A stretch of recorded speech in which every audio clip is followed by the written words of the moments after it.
Hola a todos, tanto los que estáis aquí físicamente como los que estáis a través de la web.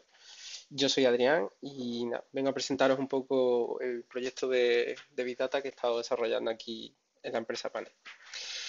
Big Data lo conocemos ahora mucho, se está haciendo muy popular por la gran inmensa cantidad de datos que somos capaces de producir. Esos datos, ahora mismo, las bases de datos tradicionales no son capaces de almacenarlos. Entonces, se están utilizando ahora mucho bases de datos un poco más avanzadas, diferentes, que tienen otros usos, que son las bases de datos no relacionales. En este proyecto hemos utilizado una base de datos que se llama Elasticsearch. ¿Por qué? Porque vamos a utilizar una parte de esa gran cantidad de datos que son los logs. Los logs al final te interesa saber de dónde proceden y qué usos puedes darle a esos logs. Elasticsearch te permite en ese sentido indexar y realizar búsquedas por diferentes campos, lo que te facilita el agrupar los logs de una forma u otra. Pero Elasticsearch no suele venir solo, viene lo que se conoce como ELK. ¿Y qué es ELK? Bueno, pues, aparte de significar alza en inglés, es el acrónimo de Elasticsearch, Losta y Kibana.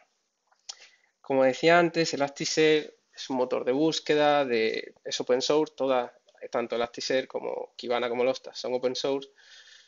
Y Elasticsearch tiene una gran escalabilidad. Eso quiere decir que igual que configuras un nodo, puedes configurar 300 nodos de Elasticsearch y se conectan de una forma muy simple.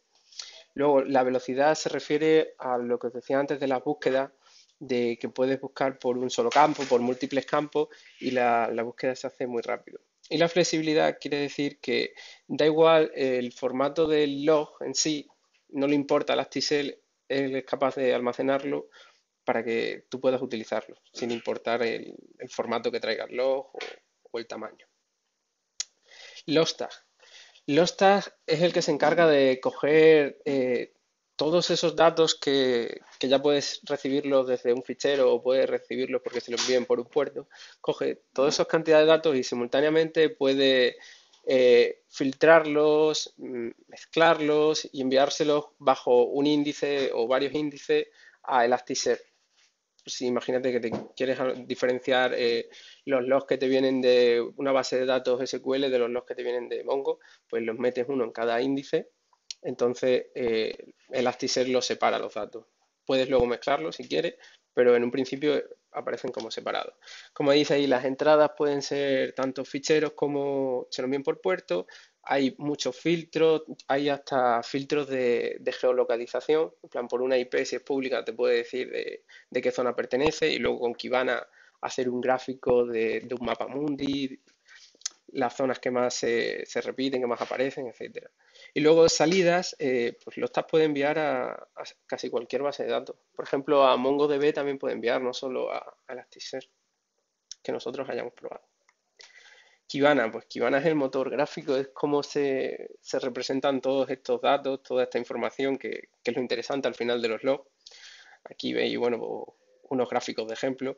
Es curioso también que tanto Elasticsearch como Kibana funcionan en tiempo real, lo que permite que puedas ir recibiéndolos constantemente y agregándolos a los gráficos de Kibana. Eso es bastante interesante. Luego las herramientas, pues las herramientas que utiliza Kibana al final son las de Elastic, que Elastic está implementado sobre una aplicación, sobre la API de Lucene, que no sé si lo conocéis, pero es como un lenguaje así de base de datos que te permite eso, el índice que hace tan famoso a Elasticsearch.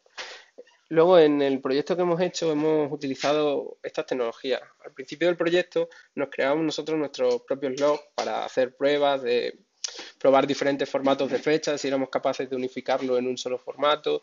Para eso utilizábamos el Log4Java.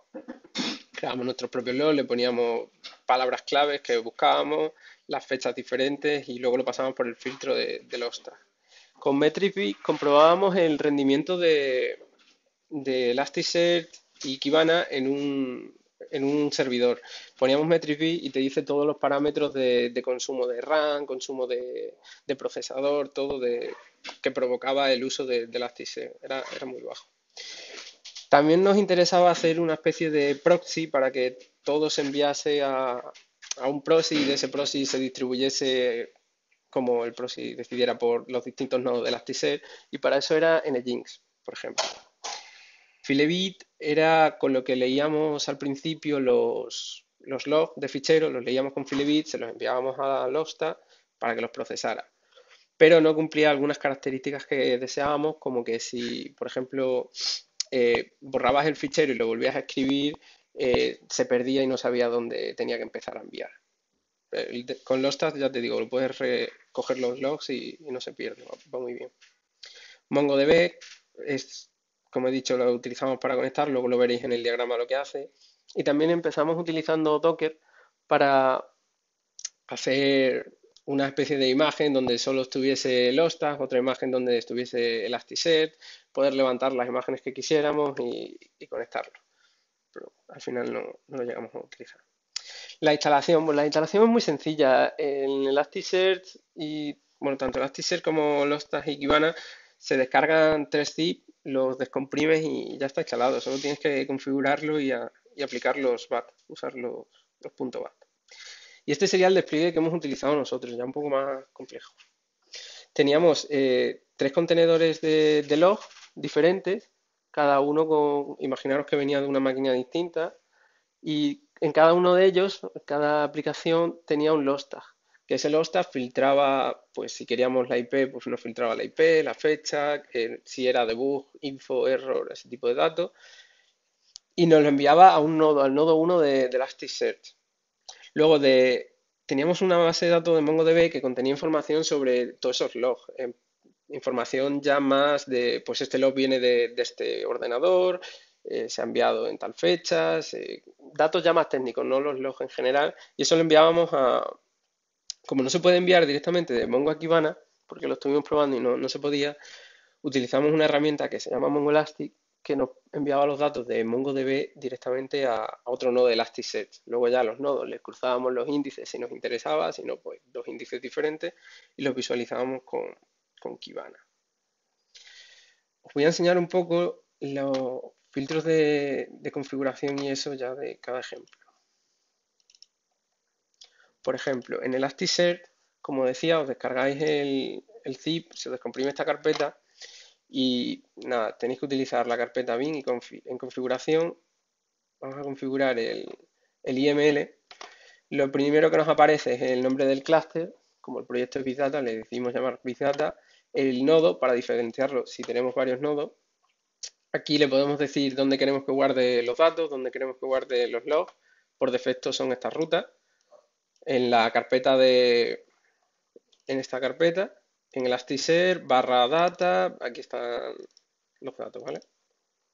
Etcétera. Luego tenemos que se ejecute en localhost. Para hacer las pruebas vamos a hacer un ejemplillo así rápido en localhost con el puerto 9301. ¿Por qué el 9301? Los puertos funcionales son del 9200 al 9400. Escogí el 9301 porque tenía que ser del 9300 para poder pasar los datos de Mongo a Elastic. Si no, no te dejaba. Aquí le decimos si queremos que conecte varios nodos, pues ponemos aquí la IP de los nodos que queremos conectar y se configura muy fácil. El resto ya no es necesario. Como decía, lo tenemos en localhost 9301. Vamos a levantarlo. Nos vamos a la carpeta bin, abrimos un CMD y simplemente ponemos Elasticsearch. Tarda un poquito, pero ya se está levantando. ¿Cómo podemos ver si esto está funcionando? Pues nos abrimos en el navegador, como hemos dicho que es localhost y el puerto es 9301. Y aquí aparecen nuestro clúster, Big Data, la versión de Elasticsearch que estamos utilizando. ¿Que queremos más información?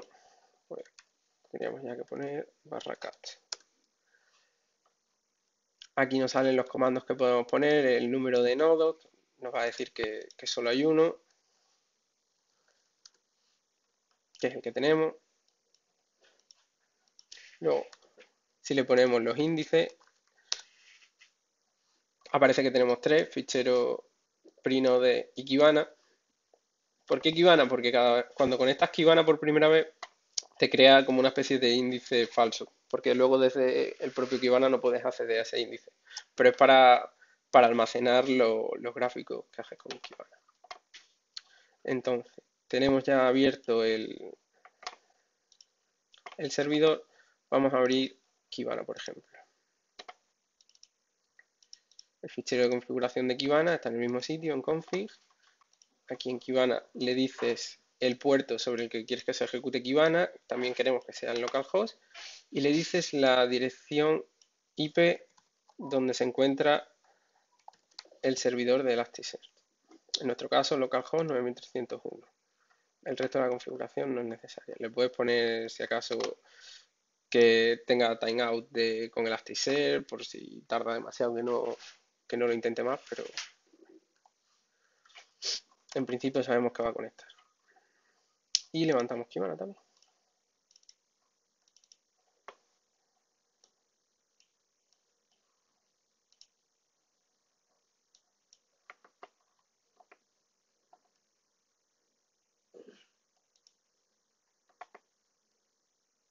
Vale, pues ya se ha conectado Kibana.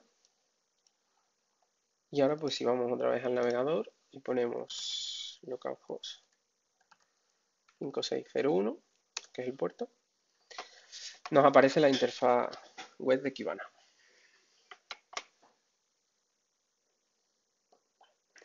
Como pasar los datos desde los ficheros a Elasticsearch se tarda un tiempo, yo ya los tengo pasados de esta mañana. Pero bueno, os los indico. Lo primero que hay que hacer cuando llegas a Kibana, y no tienes nada, no has hecho nada, es crearte un índice. Te vienes aquí a índice. Yo ni siquiera los he creado, los tengo aquí, pero no los he creado. Entonces, lo primero que tienes que hacer, pues os explico. El índice que pone el fichero es el que hemos cargado directamente con Logstash a Elasticsearch y le hemos puesto de índice fichero. Os digo. Vamos aquí a Logstash, al fichero de configuración de Logstash, que este está en bin, en la carpeta bin, y veis, le hemos dicho que el índice sea ficheros, que lo envíe a Elasticsearch, aquí en el output, y que Elasticsearch se encuentra, bueno, está de antes de las pruebas, está en 9301, ¿vale? ¿Qué más cosas tiene este fichero de configuración? Vale, la entrada de datos, aquí en la carpeta del disco D, en 101 presentación, si vamos a D, 101 presentación, logs, los buenos, aquí están los diferentes logs que he introducido en Elasticsearch. Logs, los buenos, y le decimos que introduzca todos los que empiecen por CL asterisco, que son los tres. Con estos dos comandos, lo que le decimos es que si ya se han metido esos logs, que los vuelva a meter de nuevo, por si acaso. Lo hacemos nosotros a posta para cuando hacemos pruebas que estamos siempre utilizando al final los mismos datos y queremos que los vuelva a meter una y otra vez. Luego ya un poco más complicado es el filtro. En el filtro es donde cogemos la hora, la fecha en general, cogemos el año, el mes, el día, lo vamos guardando en variables. Esto se hace con el plugin de Grok. Aquí en la presentación os he dejado un enlace muy bueno, un par de enlaces, para poder utilizar el Grok, para saber cómo se utiliza.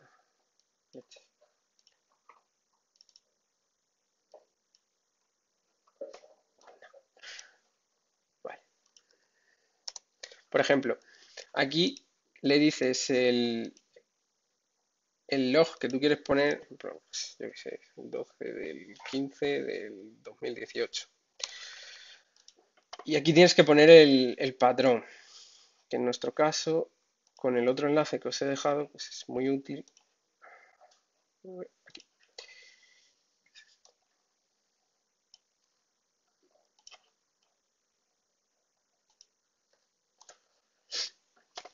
Aquí vienen todos los patrones que vienen ya de serie hechos sobre Grok.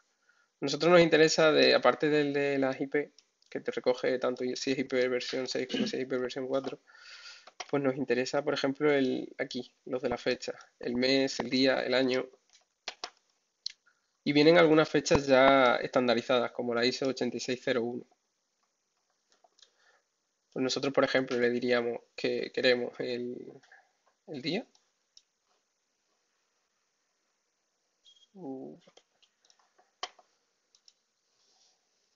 Como tenemos aquí, le decimos, pues queremos.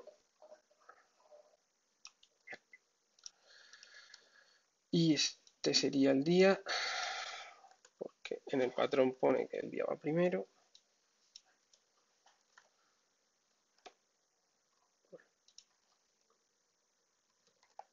Día del mes, si pones día secas te lo cuenta como lunes, martes, miércoles, la sigla en letra. Aquí el mes, el número del mes, porque si pones mes solo te lo cuenta como enero, marzo, bueno, en inglés, January, February, etc. Y aquí ya.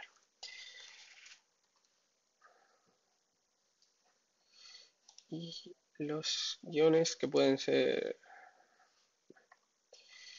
veis que te coge el día, bueno, claro, le quita el guión. ¿Cómo me lo va a coger?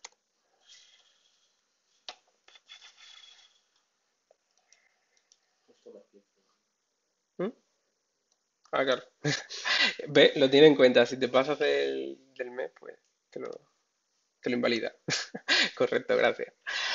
Ve, te recoge la variable que hemos puesto aquí en chiquitino, el día, el mes y el año. Y luego eso lo puedes utilizar en el filtro para crearte tus propios campos y luego pasárselos a Elasticsearch como campos propios. Aquí básicamente cogemos las alertas, si son debug, info, warning, etcétera. Cogemos la dirección IP-4, que es la que nos interesaba. Y si viniese en formato de letra, mes, si viniese enero, febrero, marzo, abril, al estandarizarlo lo queremos en número. Una vez que tenemos eso, nos hacemos nuestro propio campo que se llama mi tiempo y se lo enviaríamos a Elasticsearch, pero para que sea un tipo fecha y no sea un tipo string, tenemos que pasarlo por el plugin de Date. Si no, te lo coge como campo de string y no puedes hacer uso de él en Kibana. Nada, simplemente lo pones aquí, que quieres este formato estandarizado para la fecha, y ya en Elasticsearch te aparece como fecha. Aquí, para no tener muchos campos de sobra, los campos que he ido utilizando el día, el mes y la hora, los quito con el plugin de Mutate. Le digo que me los quite para no crear campos de más en Kibana. Si no,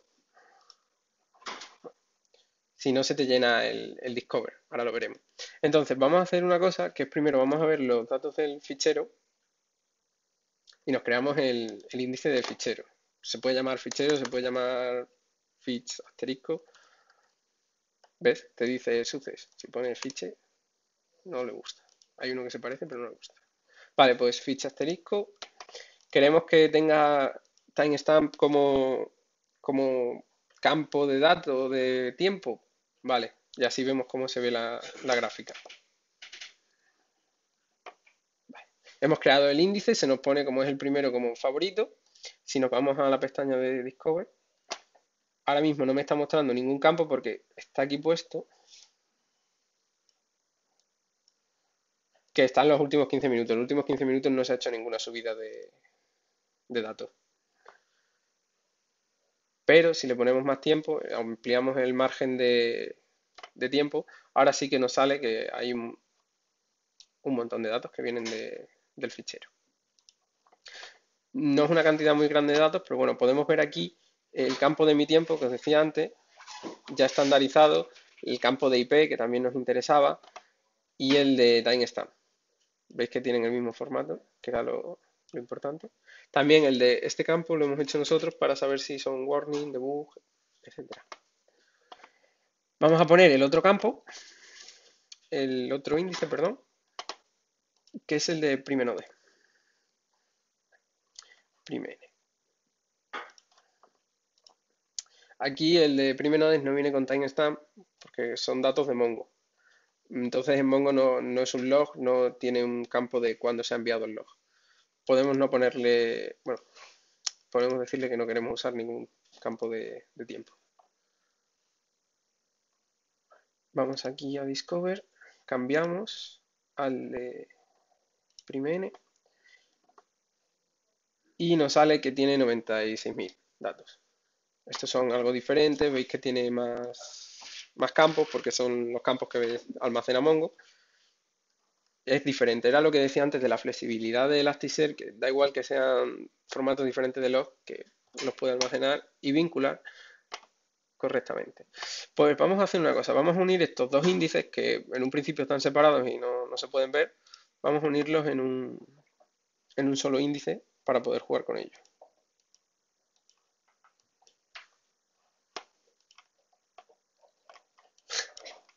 ¿Podré?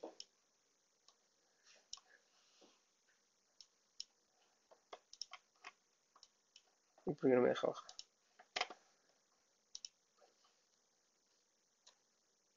Me invento. Vale, aquí abajo está la consola, no sé por qué no me deja entrar con la consola. Vale, ya. Y tengo por aquí el comando. Lo vamos a ir modificando mientras lo vamos haciendo. Tenemos dos índices, ¿verdad? Era uno prime_n asterisco y el otro era fiche asterisco. Lo voy a comprobar. El de fiche. Sí, fiche asterisco. Y queremos un alias común para ambos. Como la herramienta es Mongolastic, vamos a llamar Mongolastic. ¿Qué hace esto? Hace como si cada uno lo asocia a ese alias. Entonces, vale, true. Cuando nos vamos aquí y le damos a crear un índice, creamos el índice, no nos sale aquí como tal Mongolastic, pero si ponemos Mongolastic, vale,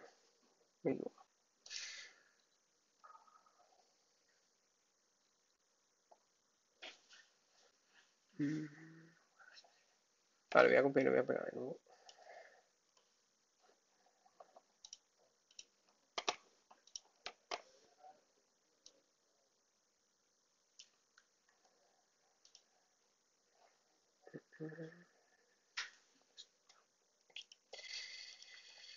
Vamos a poner el índice entero. Si era prime_node, pues prime_node. Y si era tres ficheros, pues ficheros. Y el alias, pues lo mismo.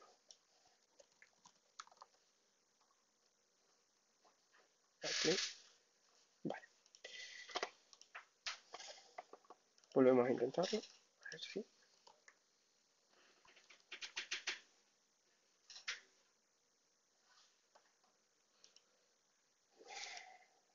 No me deja. Había otro comando, a lo mejor cogió el malo. Un momentito.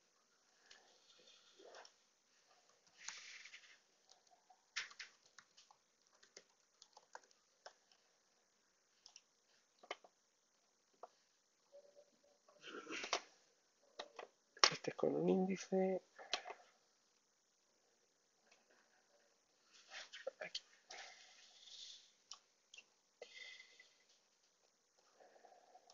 Aquí va.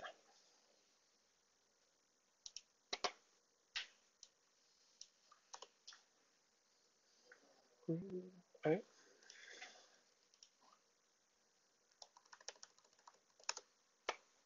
Aquí también se puede comprobar los alias. Entonces vamos a comprobar a ver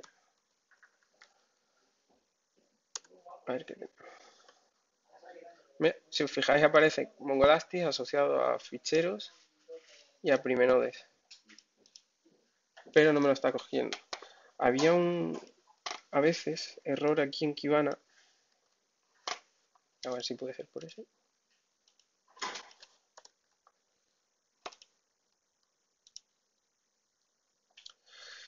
que no te permitía, como que eran de solo lectura, entonces no te permitía utilizar.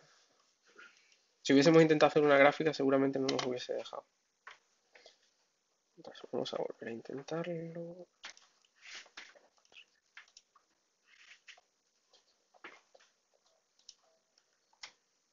Vale. El primer índice, nodes, y el alias. El segundo índice, ficheros, y el alias el mismo.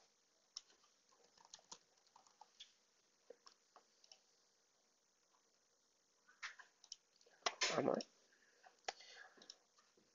Otra forma de hacerlo, si se pareciesen los nombres, podéis poner a lo mejor F asterisco, por ejemplo. Veis que salen los dos. Si yo crease un índice con con esta nomenclatura, me uniría los dos. O sea, los dos índices estos separados me los uniría en uno. Pero no es realmente útil porque palabras que tengan la letra I hay muchas. Entonces mejor lo de los alias. Mongolastic. No me quiere funcionar. Pero, pero, pero tengo una trampa que él no sabe.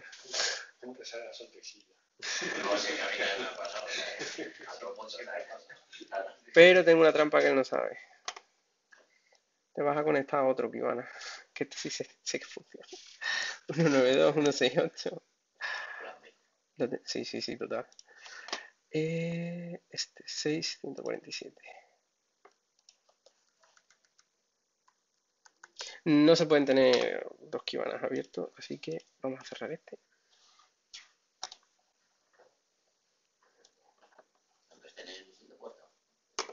Aunque estén en distintos puertos. Bueno, claro, no se puede tener dos veces el mismo porque solo tengo aquí una carpeta de Kibana. Si haces control C, control V a esta carpeta de Kibana, ya puedes tener dos abiertos con distintos puertos.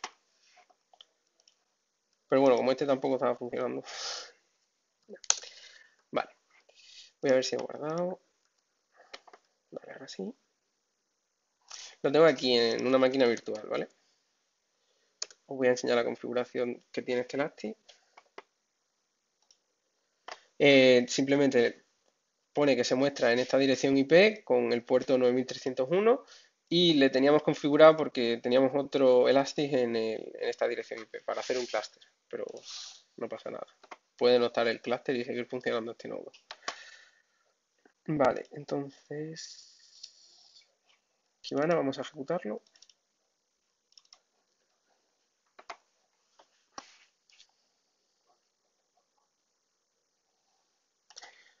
Este ya no sirve. Esto lo irá. Y bueno, lo de los alias, ya os digo, a mí me ha llegado a funcionar tanto este comando como el que os enseñaba aquí antes, que solo pones un alias. Me han funcionado los dos, pero bueno, no sé por qué ahora no quería. Vale, error. Máquina virtual.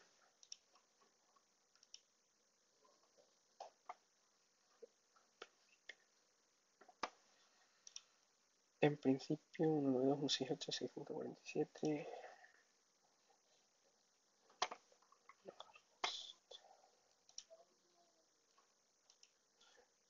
Pues parece que no está conectado tampoco.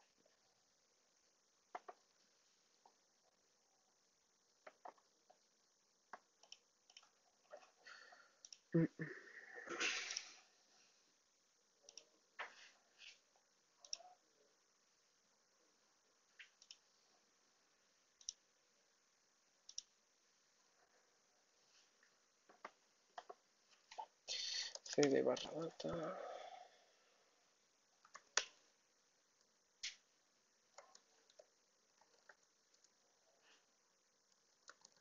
Vale.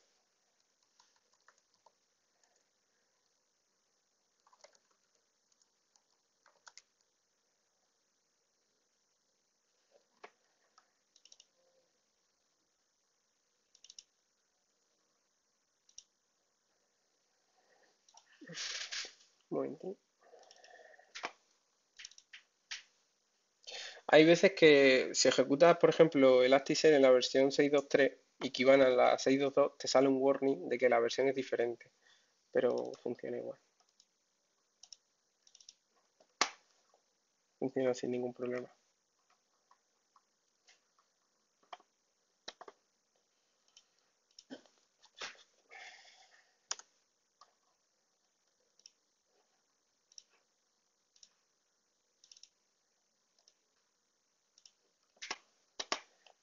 Ciento cuarenta y siete metros. Vale.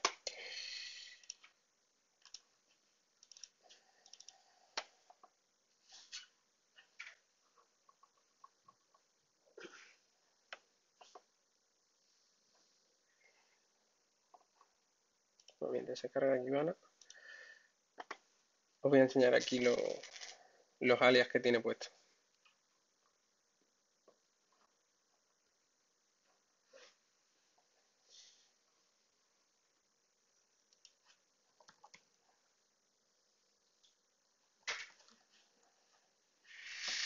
No, localhost no valdría porque le tenemos puesto que sea la 192.168.6.147. 9300.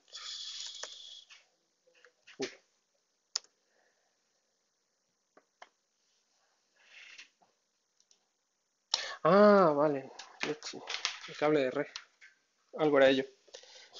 Sin el cable de red no me funciona bien esta máquina virtual. Lo desconecté antes y por eso no me estaba funcionando. Perdona.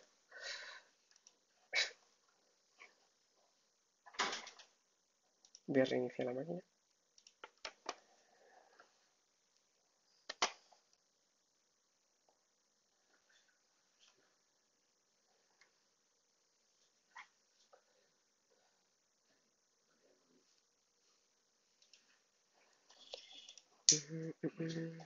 VirtualBox. Iniciar.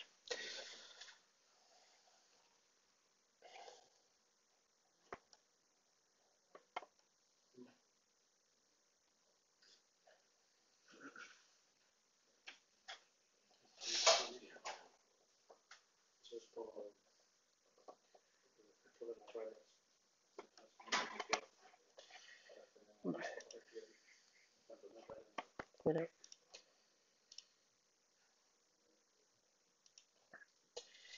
Voy a comprobar. Claro, al ponerlo por Wi-Fi la dirección IP se ha cambiado. Pero a ver si al ponerlo por cable, vale. 147. Vuelvo a lanzar el Elasticsearch.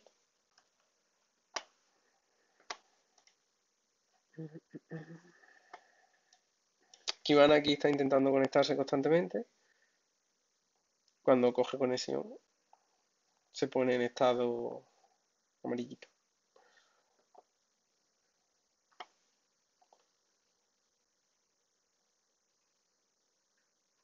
Todavía se está cargando el ASTI.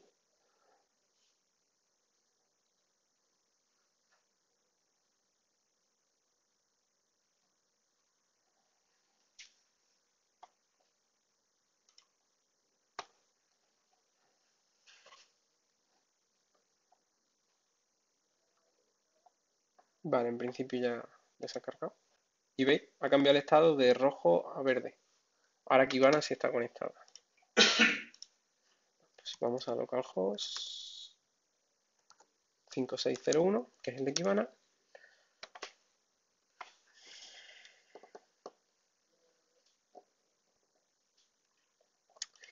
Y vamos a ver los índices que tenemos. Tenemos el índice MongoElastic. Si creamos un nuevo índice, vemos que está el índice Big Data y el índice Logstash, porque MongoElastic es un alias. Que ahora ya sí puedo hacer lo que os quería enseñar aquí. Vale. /cats /aliases.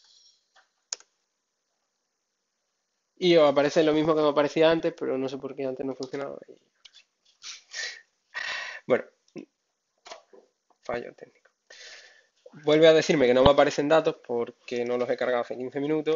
Aquí tenéis la opción de que podéis refrescar cada 5 segundos hasta cada día, el intervalo que vosotros queráis. O tenerlo desactivado como yo, porque si no, mientras estás haciendo pruebas, se te desconfigura todo. Y aquí están todos los datos. Hay como 16 millones y pico de datos aquí unidos. Si ponemos aquí index dos puntos, teníamos dos índices, que eran Big Data. Vamos a ver cuántos datos son de Big Data, son 1 millón y pico, y el resto son de Logstash, del índice de Logstash, que serán los 15 millones restantes.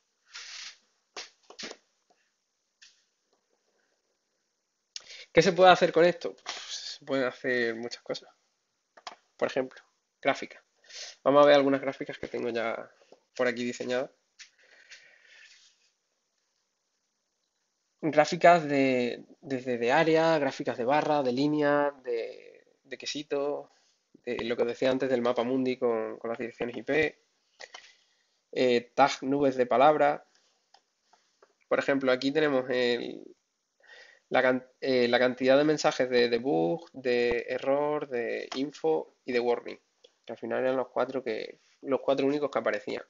Pues vemos que hay muchos mensajes de debug, la mayoría vienen de Logstash, unos poquitos vienen de Big Data. Luego tenemos de error, se envían muy poquitos, unos 1700 o así de Logstash, y de Big Data otros 1000 y algo. Más o menos de error están así a la par. De info también se ven poquitos. Se pueden hacer, por ejemplo, GetMap.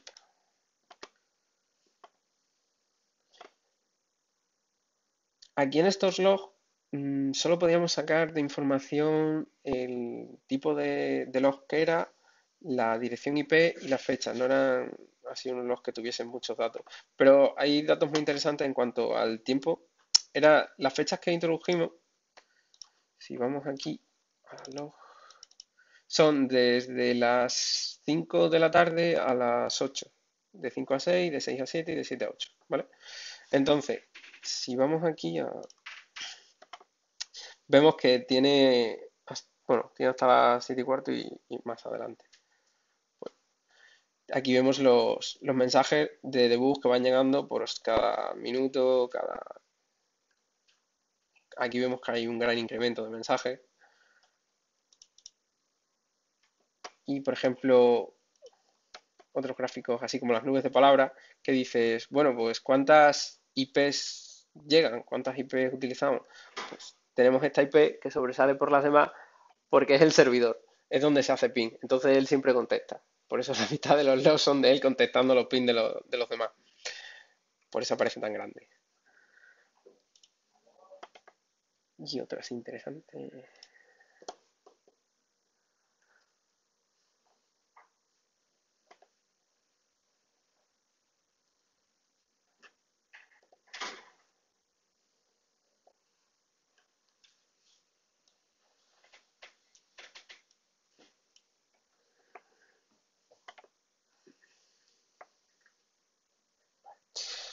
Todas estas son las direcciones IP que, que se trabajaban en estos logs. Todas estas. Si os fijáis, la 106, la del servidor, es la que ocupa toda la pantalla. Entonces, si por ejemplo le añadimos un filtro así, en plan,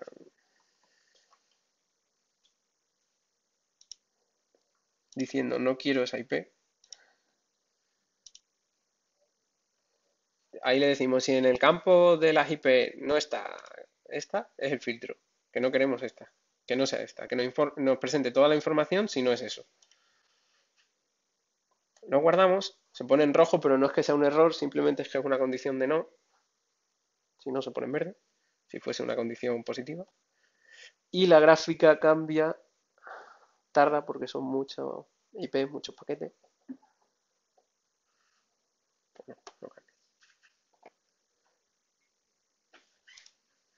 Ahora, la costa. Vemos que ahora ya es un poco más variado. Todo esto era lo que veíamos antes por aquí, por la línea de encima de la 106. Y al final aquí hay un montón de IPs. Puedes ver que, por ejemplo, esta así, que se ve un poco más grande, es la 108, que son 7, que al final no son nada en comparación con la 106, pero es interesante. Y son de debug. Dependiendo de dónde pongas el ratón, es en el tiempo las que se han enviado. ¿Cómo se hacen estas gráficas? Bueno, pues en el eje Y, por lo general, ponemos la cuenta. Si hubiese campos de numéricos, que en nuestro caso no los había, pues puedes poner la media, el máximo, etcétera, etcétera. Es en el campo Y.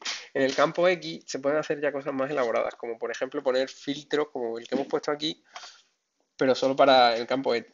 Por ejemplo, aquí le hemos dicho que solo nos muestre los que sean debug. Si hay error o info, no le hemos puesto que nos lo muestre. ¿Por qué? Porque en estos logs en cuestión, la mayoría de los paquetes que se enviaban eran de debug. Entonces era más interesante mostrar sobre esto. ¿Qué hemos dicho además del eje X? Que nos muestre sobre el histograma en mi tiempo. Mi tiempo no es cuando se han enviado los logs a Elasticsearch, sino cuando se han recibido, o sea, se han grabado en cada aplicación, en cada dispositivo. Entonces esta línea de aquí es cuando se grabó el log en el fichero de log. Luego tenemos la serie que nos muestra las IP, que lo que nos interesa en este eje X son las IP y que nos las cuente, que cuente cuántas IPs han llegado por tiempo. Y al final pues te salen gráficos bastante condensados. Y bueno, pues este sería un ejemplo de lo que hemos estado haciendo. Si tenéis cualquier duda o lo que sea. Aquí os dejo, ya os digo, enlaces de interés en tutoriales de visualizaciones con Kibana, de las tecnologías que hemos utilizado y hemos ido dejando atrás por X o por Y, os dejo enlaces de cómo funcionan y cómo se instalan y para qué sirven. Bueno, si tenéis alguna duda podéis preguntarla ahora. Luego, ahora vienen mis compañeros, Sergio y Iván, y os van a presentar un proyecto real ya con datos de Big Data que han estado ellos trabajando.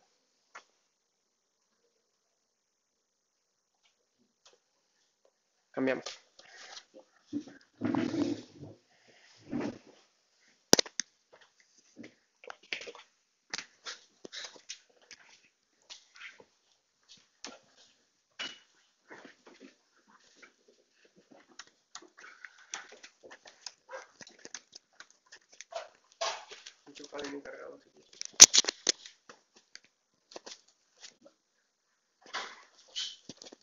Bueno, nosotros vamos a contar un poco por encima lo que estamos haciendo en el proyecto en el que estamos ahora. Es un proyecto Big Data, está la verdad muy interesante. Nosotros pertenecemos a la parte de anotaciones, que bueno, es recopilar todos los datos que necesitamos para entrenar a la máquina y para que la máquina pueda funcionar y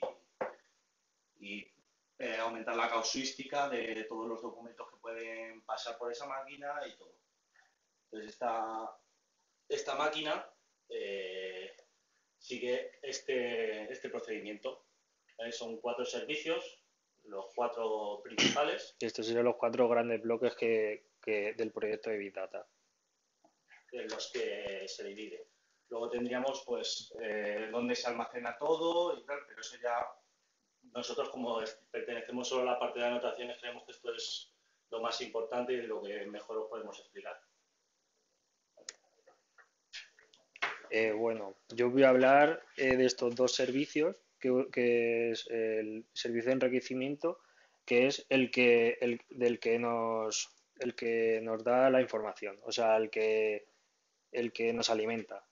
Entonces, este consta del departamento de OCR, que es un departamento que lo que hace es, a él le llegan PDFs, que estos PDFs pueden ser nóminas, IVAs o cualquier tipo de documento.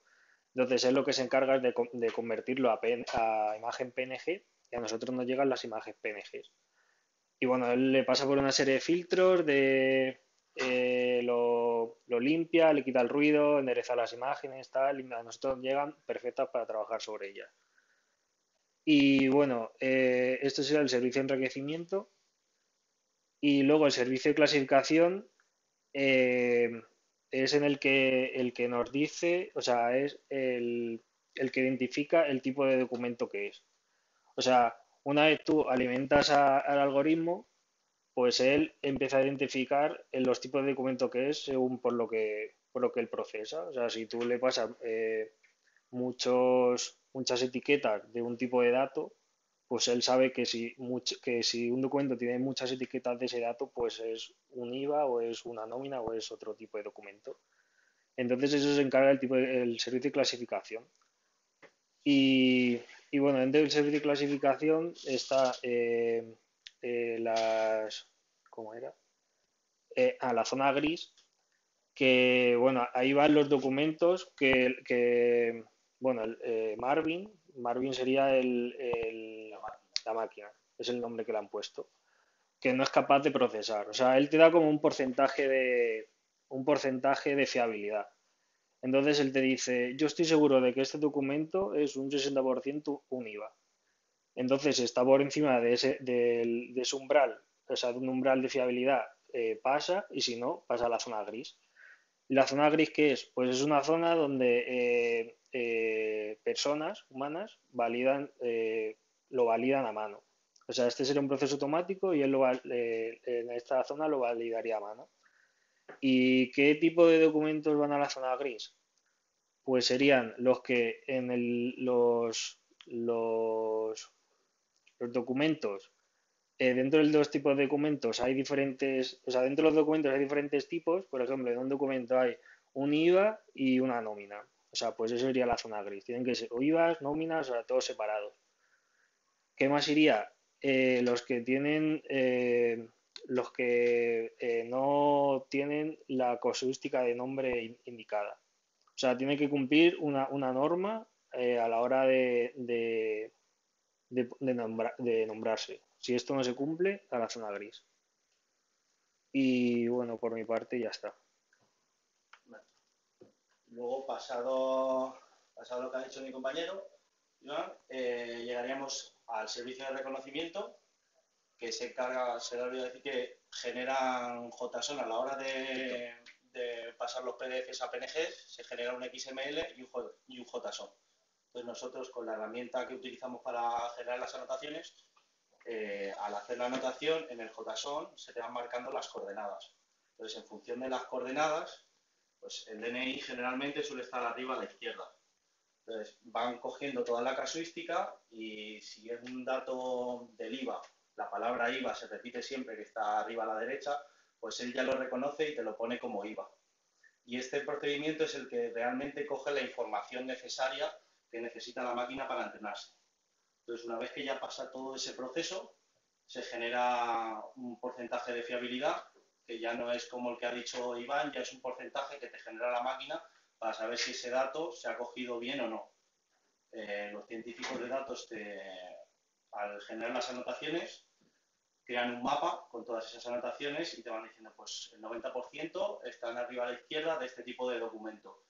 Y tienen una casuística, pues por documentos que puedan ser efectuados o por documentos que nos hayamos equivocado nosotros al anotar, o dependiendo. Pues en función de eso, te coge el dato y lo valida o no, para mandarlo a la zona gris o cogerlo. De todas formas, aunque el documento no esté bien validado, hay que anotarlo igual porque esas anotaciones le siguen sirviendo a la máquina para aprender, porque te va cogiendo las coordenadas. Entonces nosotros anotamos siempre todo, pero hay veces que la máquina dice esto no es necesario para la validación. Y luego ya la validación, que es el último paso, que es una vez que ha pasado todos esos filtros, pues ver si realmente todos los datos que tenemos cumplen con todos los filtros. Si hay alguno que no cumple con algún criterio de validación, te lo echa fuera. Y eso sería más o menos un resumen global de lo que estamos haciendo. Y como no podíamos hacer un caso práctico, porque necesitamos la máquina y todo, pues hemos intentado pues, Reproducir lo que hacemos reproducir nosotros. más o menos lo que hace la herramienta. Nosotros tenemos en el servidor, tenemos una herramienta colgada donde le pasamos todos los ficheros. Esto es una nómina que hemos cogido de ejemplo y dependiendo del tipo de documento, pues cargamos unas clases que son las que luego se quedan reflejadas en el JSON. Entonces nosotros lo que tenemos que hacer realmente es identificar pues, qué campos son los más importantes, los que nos dicen los científicos de datos, puede ser el DNI, el nombre de la empresa y pues, lo que sea, y generamos unas anotaciones y quedaría algo así, visualmente, que son los campos que luego necesitaría la máquina para entrenar. Claro, para saber qué tipo de documento es. Y eso sería, más o menos, a grandes rasgos, lo que hemos podido ir aprendiendo. ¿Qué librerías es qué lenguaje visual? Nosotros es que estamos con el equipo de anotaciones, entonces nosotros sé que usan Java y Python. R también lo usan bastante para todo el tema de la probabilidad. Pero nosotros eso poco. Hemos tocado algo de Unix para automatizar las anotaciones, porque si el documento, si todas las nóminas fuesen así, tú puedes generar perfectamente que la etiqueta, la clase NIF, que te ponga una etiqueta de este tamaño como está en el ejemplo. Entonces que en todos los documentos se te genere eso. Pero si te cambia el formato de la nómina, ya las anotaciones están fuera. Entonces hubo un tipo de documento, creo que fue el IVA, que eran todos iguales o muy parecidos, que creamos un script para que automáticamente nos hiciese todo. Pero si no, pues... Toca hacerlas a mano. Claro. Y eso es un poco nuestro paso. Si tenéis alguna duda, si podemos resolverla. ¿Qué aplicación le veis a esto? Pues a ver, realmente esto lo que pretenden hacer con esto es que, o sea, tú cuando vas a pedir un crédito o cualquier cosa, tienes que presentar un montón de papeles. La nómina, tal, no sé qué. Entonces hay un equipo, un departamento que se encarga única y exclusivamente de cotejar este documento es igual que este DNI es igual que este, o sea, y eso es muchísimos recursos humanos y de tiempo. Entonces lo que pretende hacer con esto es que todo eso se haga de forma automática.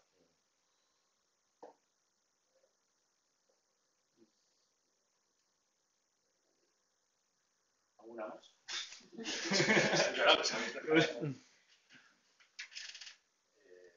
sé si desde casa tendrán alguna pregunta. Es el momento, chavales.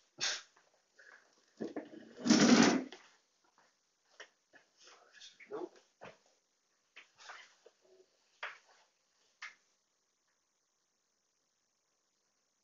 Pues Nosotros sí. Sí.